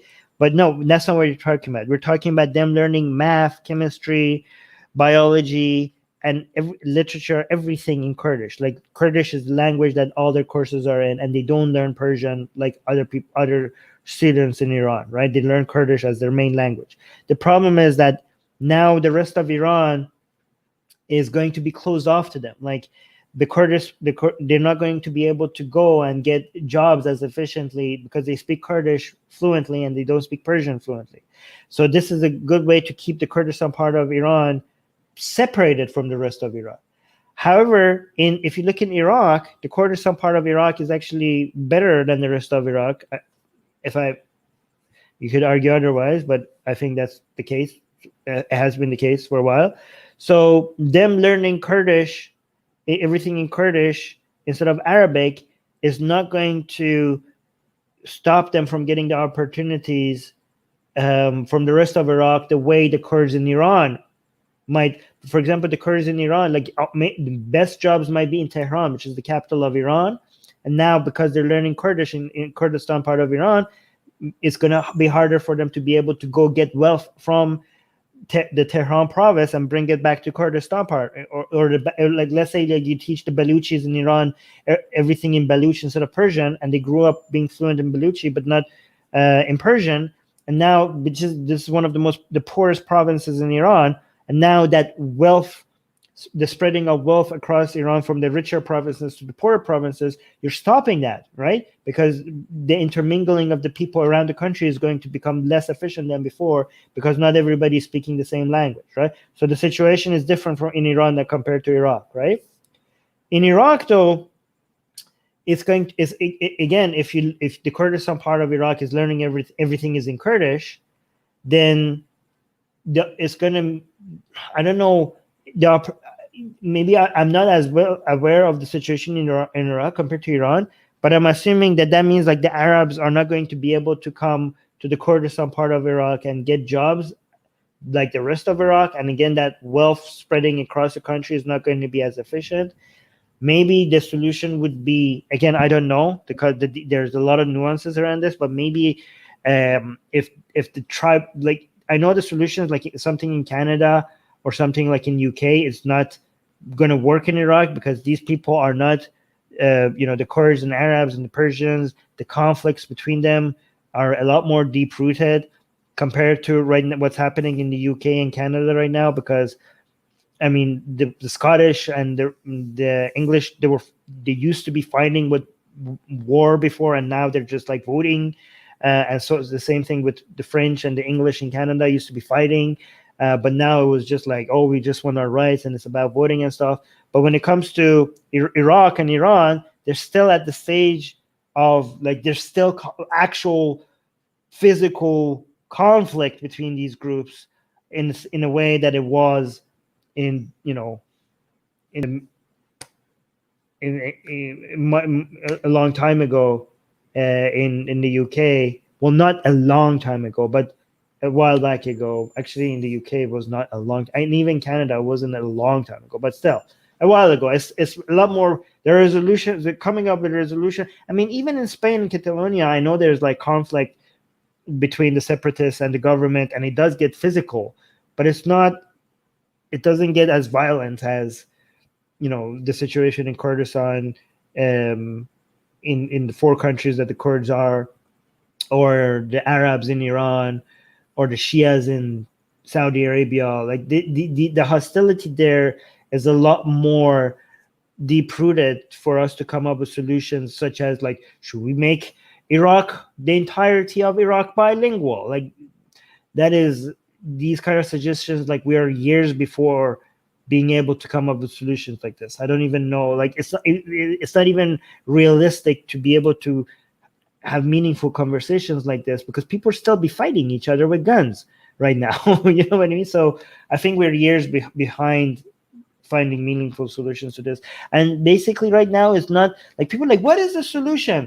And we could, like, sit around and talk about the solutions, but right now the reality on the ground is whoever gets to win by force gets to give you the solutions. You know what I mean? Like, the actual solutions is not a matter of conversation. It's a matter of who's going to have the upper hand to basically dictate what the answer is going to be. It's going to be forced upon, based on the resources that you have, based on the guns that you have. It's not going to be based on what is the best solution to the highest number of people, right? It's more of a negotiating tactic, and who comes up winning the negotiation based on all the leverages they have, rather than a solution that is actually the best thing for the highest. So sometimes, like, when we discuss these things and we're like, what is this best solution? We discuss it as if, like, coming up with the actual best solution is going to have any much of a weight on what the actual result is going to be. You know what I mean? It's more of a might make right kind of situation on the ground, rather than what's actually the ideal solution. Does that make sense?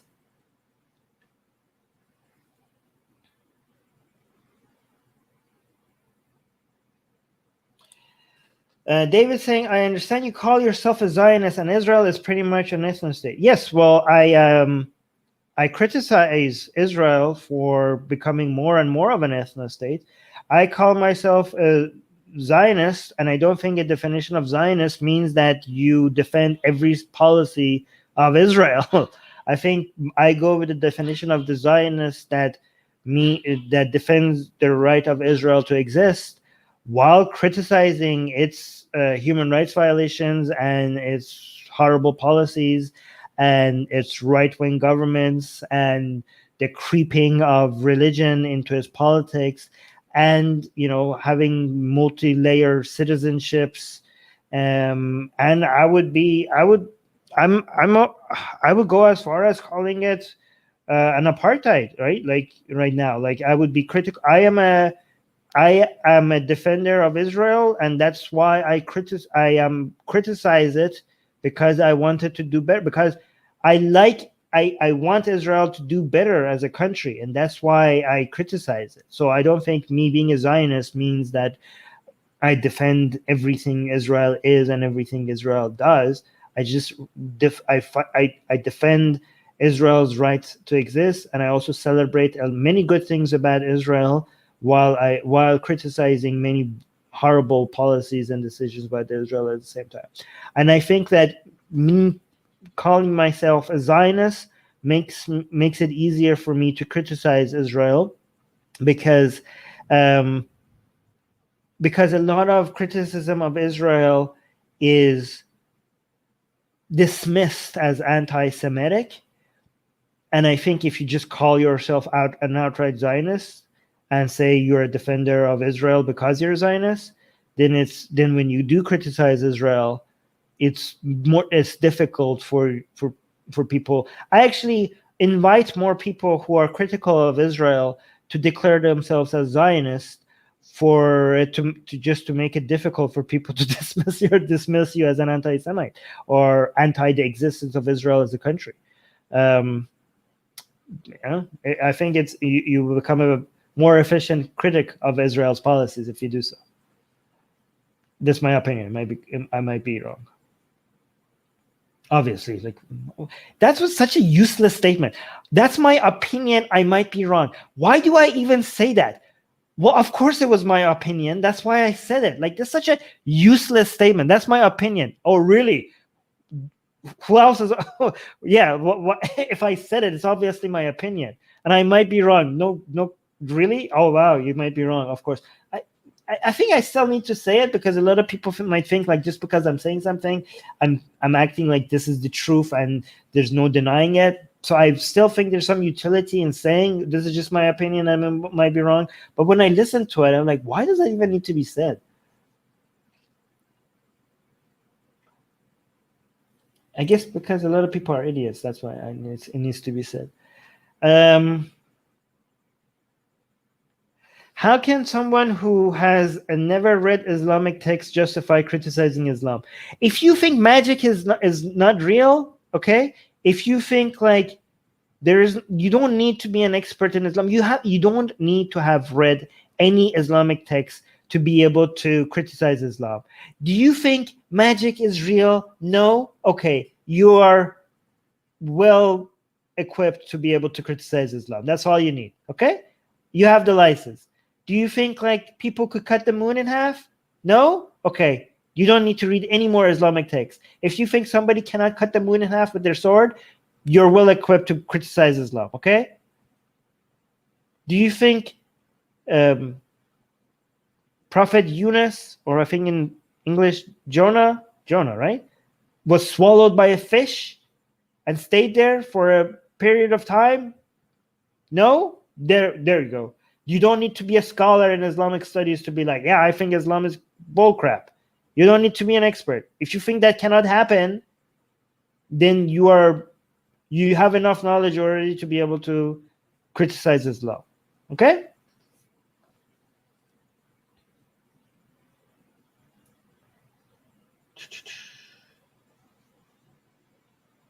I'm not dismissing the value of Islamic scholarship, by the way, real Islamic scholarship, not anything like, not like the, when I'm saying Islamic scholarship, I'm talking about actual academia, not the people who are experts in magic and wizardry and prayers and like crap like that, right? Not Islamic scholarship the way Muslim scholars understand what Islamic scholarship. I'm talking about actual academia, when they actually, people who are either not religious or or people who are not letting their religions influence their opinions, studying Islamic texts and history in an academic way.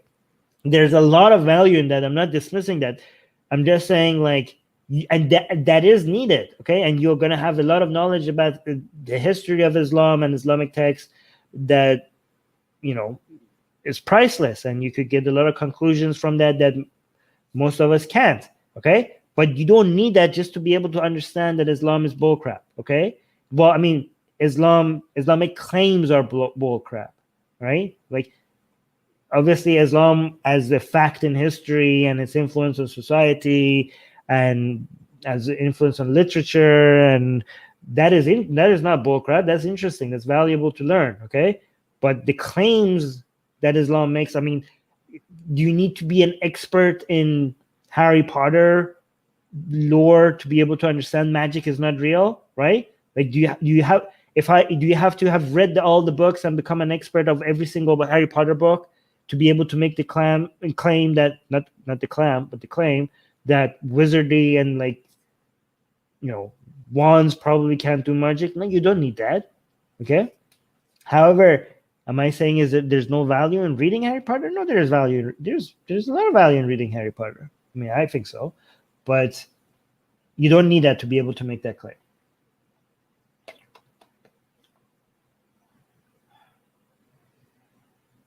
Okay, I already addressed that.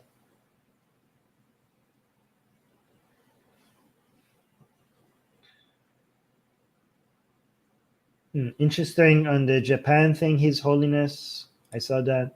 That was interesting. But I'm just trying to only highlight questions. Do you think we don't need religion anymore? What about the comfort religion provides? And what about more moral discipline? No, we don't need religion. The comfort that the religion provides can be better supplied through non-religious means. in a much less harmful way, that is more based on modern understanding of human psychology and societal needs.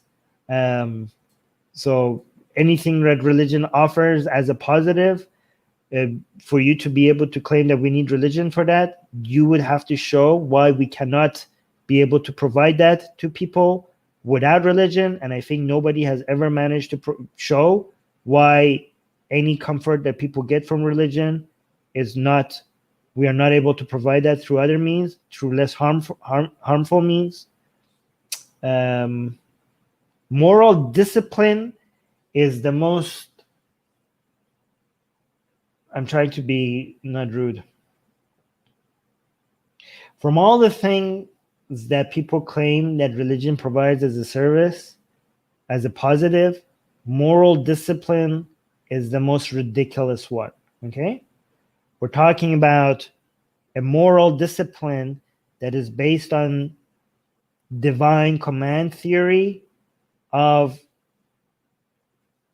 moral standards, to come up with moral standards, which when it comes to every single method that has been ever suggested as a way to decide what's moral and what's not moral, the most horrific, the most harmful, the most ridiculous one has been what religion has suggested as a moral theory, which is divine command theory. And again, I have to remind you once again that moral discipline was not something that humans were lacking before Abrahamic religions decided to mix morality with their religion. Religion, if you went back as far as Greek philosophers, you could see that the philosophy of ethics and morality was independently analyzed from the religion. It was Abrahamic religions that mostly made religion's business to decide what is moral and what is not. Again, I'm not saying it didn't exist in religion before. It did.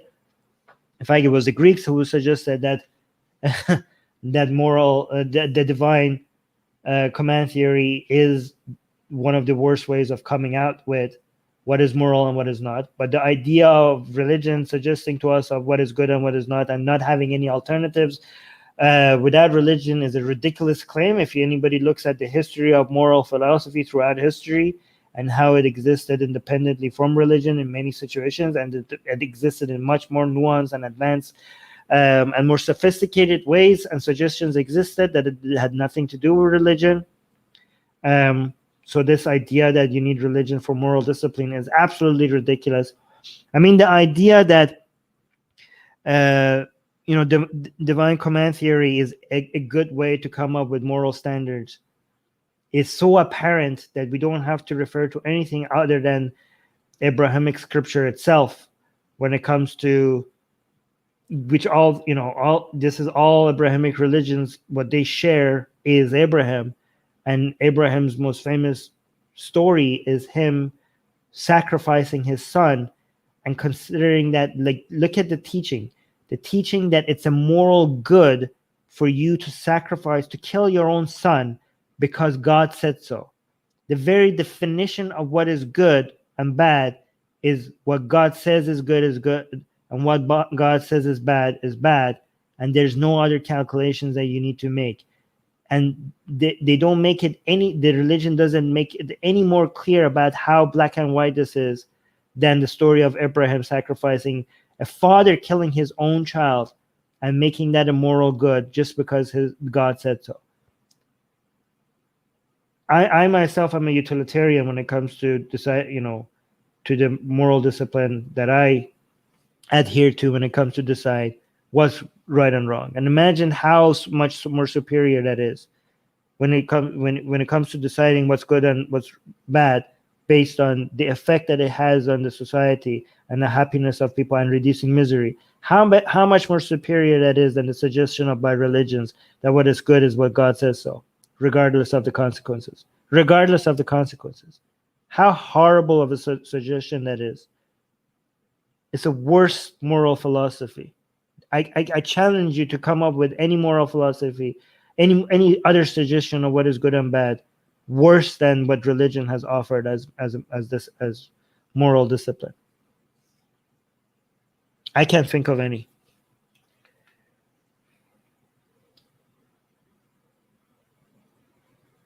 Okay, I've been here for 2 hours. I'm just going to try to... Okay. AG is saying, how can someone who has never read Islamic... Oh, I already answered that.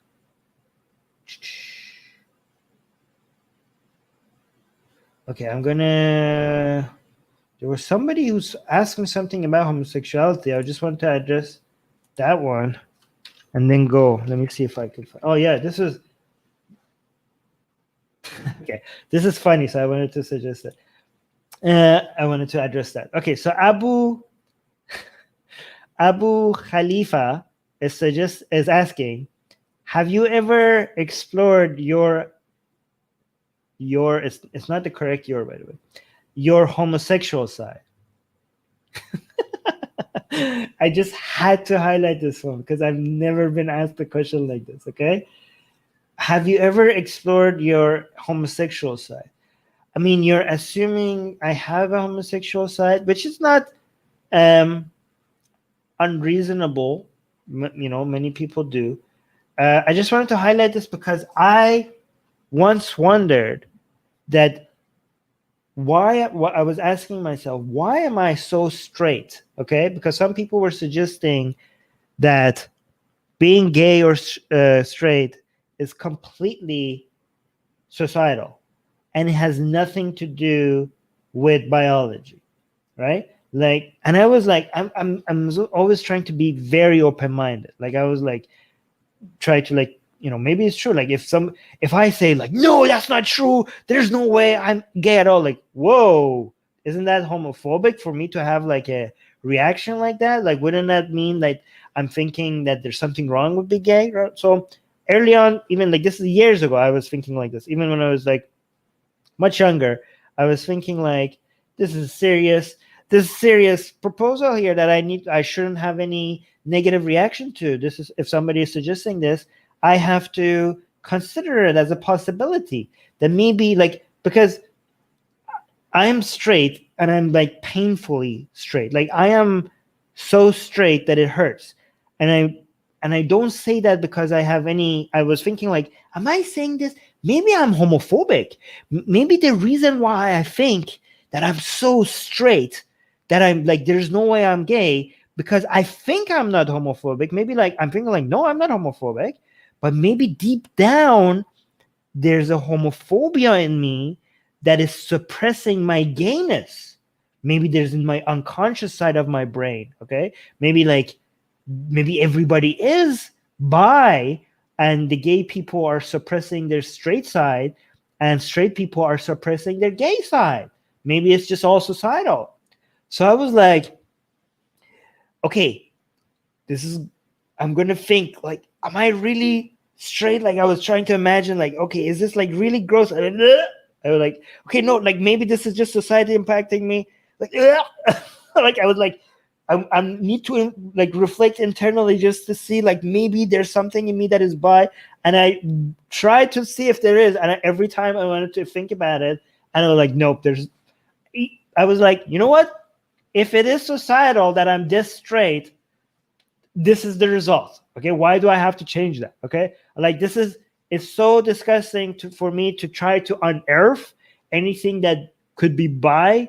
Like what's wrong with societal? Like, let's say, I don't know, people are, even if it is not biological, even if it is completely societal doesn't mean wrong. I'm happy that I'm straight. I like being straight. Okay, straight is good. Okay, if I was bi, I would be happy if that I'm bi. If I was gay, I would be happy that I'm gay. All right, I'm comfortable with being straight. I enjoy it. I don't like anything. Like sometimes like, do I have anything? Like, people like, tap into your feminine side. I was like, okay, let me see if there's anything feminine in me to tap in. And I was like, I don't know what that means. But I'm like, tap into your gay side. I'm like, is there anything? I'm like, no, there's nothing. If there was anything, and if it is societal impact, it has been murdered in me. Okay, so I think that I was honest to myself. Like instead of like, I tried to be as honest as possible to look and see if that's possible, like without letting like any side effects of homophobia from what society might have suggested as gay being something bad affect me. Be like, can I try to have a clear mind and without any reservations actually like look into my mind and see, am I actually straight or have I been lied to? And I concluded like, yep, nope, I am completely straight. And I'm not saying this because of any any homophobic tendencies that I might have. I know that this is not homophobia that has made me decide that I'm, because if I was homophobic, I wouldn't even be entertaining the possibility. So I know that I'm 100% straight, and I'm being honest with myself that I'm thinking that, and that's not something that I'm like, yay, like it's not a victory, because if I looked into deep inside of me and I realized that, okay, wait, there's some bi here, right? Okay, there's some. I would be like, guys, I'm 10% bi. I would be like, hey, I'm part of the LGBT community. Like I would be wearing that with pride. You know what I mean? Like I wouldn't be shying away. That would be great, because I would love to be part of the LGBT community. I would be like, yay, I'm a member. I would be like, I would be card carrying LGBT activists. I would have one more way to be offensive to religion. So I wouldn't have any issue with that. If I was bi or gay, I am shameless. I won't let Abrahamic shame affect me. I would be completely loud. I would be shouting it off the rooftops. Okay, so I wouldn't be ashamed of it. Anyways, I have to go. I just wanted to end on that because I thought it was an interesting question. Music guy who's very, by the way, music guy who's very gay, I would say, right? As I am extremely straight, and I would say, music guy, would it be fair for me to say you are as extremely gay as I am extremely straight? Would that be fair to say? Okay, music guy. Okay, music guy saying, I understand what you mean. Even if I see women in PORN, I'm never turned on. Oh yeah, so yeah, exactly. I'm never turned on or interested, so I'm totally gay. Yeah, music guy saying I'm the gayest member. Yes, so I am as straight as music guy is gay. That's what I would say.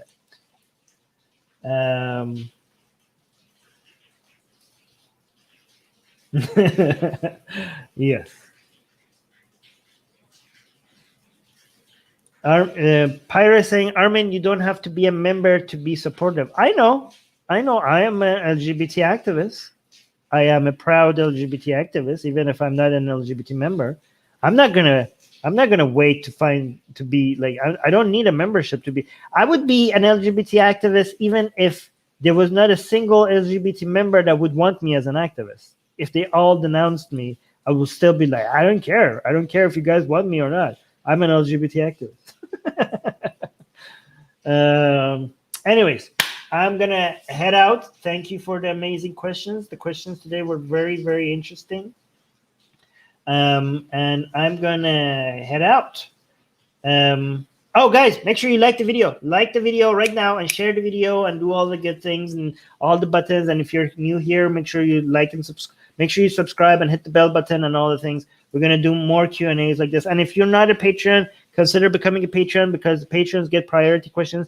And some of the questions didn't get answered. But if you're a patron, I make sure your questions get answered. So link in the description. The next Q&A, we'll start again with the patron questions and then go to the live chat questions. And music guy is saying, thanks for answering our questions, Armin. See you later. Pyra saying, I know you, Armin. Yes. Thank you to Sohab. And thank you to AJA. And thank you to all the people who I'm not going to see their wonderful messages because there's a delay and I'm going to end the stream now and their messages are going to come after. Anyways, thank you guys and bye.